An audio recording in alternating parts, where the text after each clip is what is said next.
ஏழுமலையானின் 7 சிறப்புகள். திருப்பதி திருமலையில் வீற்றிருக்கும் வெங்கடாஜலபதியை தரிசிக்க செல்லும் பக்தர்களின் எண்ணிக்கை ஏராளம். திருப்பதி சென்றால் தங்கள் வாழ்வில் திருப்பம் ஏற்படும் என்று கருதும் மக்கள் அங்கு சென்று வழிபாட்டை செய்கிறார்கள். இந்த திருப்பதி திருமலையில் 7 ஆக அமைந்த சில சிறப்புக்குரிய விஷயங்களை பற்றி பார்ப்போம். 7 மலைகள். திருவேங்கடவன் என்று அழைக்கப்படும் வெங்கடாஜலபதி சப்தகிரி என்று அழைக்கப்படும் 7 மலைகளின் மீது கோவில் கொண்டிருக்கிறார்.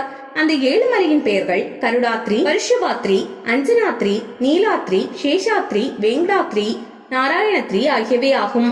7 நாமங்கள் பெயரற்ற பரம்பொருளாகவும் அடியார்களால் பல்வேறு நாமங்களால் அழைக்கப்படுபவராகவும் இருப்பவர் திருமலை வாசன். ஆனாலும் அவருக்கு முக்கியமான 7 பெயர்கள் இருக்கின்றன.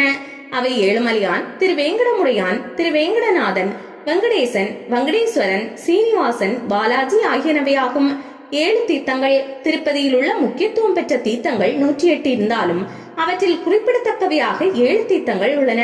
அவை குமார தீர்த்தம், தும்புரு தீர்த்தம், ராமகிருஷ்ண தீர்த்தம், ஆகாச கங்கை, பாண்டு தீர்த்தம், பாவ விநாச தீர்த்தம், சுவாமி புஷ்கரணி என்பவை ஆகும். 7 தலை ஆதிசேஷன். 1000 தலை கொண்ட ஆதிசேஷனது 7 தலைகள் தான் திருப்பதியின் 7 மலைகளாக விளங்கி வருவதாக ஐதீகம். இங்கு நடைபெறும் பிரம்மோற்சவத்தில் கொடியேற்றத்திற்கு பிறகு வேங்கடவன் பெரிய சேஷ வாகனம் என்ற 7 தலை நாக வாகனத்தில் திருவீதி உலா வருவது வழக்கம். 7 கலச ராஜகோபுரம். திருவேங்கடவன் சன்னதியில் நிர்மாணிக்கப்பட்டுள்ள ராஜகோபுரத்திற்கு சப்தலோகங்களுடன் தொடர்பு கொள்வது போல 7 கலசங்கள் இருப்பது குறிப்பிடத்தக்கது. 7 முக்கிய இடங்கள்: கோவிந்தராஜ சன்னதி, பூவராக சுவாமி சன்னதி, திருச்சானூர் கோவில், ஸ்ரீ பேடி ஆஞ்சநேயர் கோவில், ஸ்ரீவாரி சிகர தரிசனம், சிலாதோரண பாறைகள், ஸ்ரீவாரி பாதாள மண்டப கோவில் ஆகியவை திருப்பதியில் நாம் அவசியம் தரிசிக்க வேண்டிய இடங்களாக விளங்குகின்றன. 7 மகிமைகள். திருமலையானின் பெருமைக்கு அணிகலன்களாக 7 மகிமைகள் உள்ளன.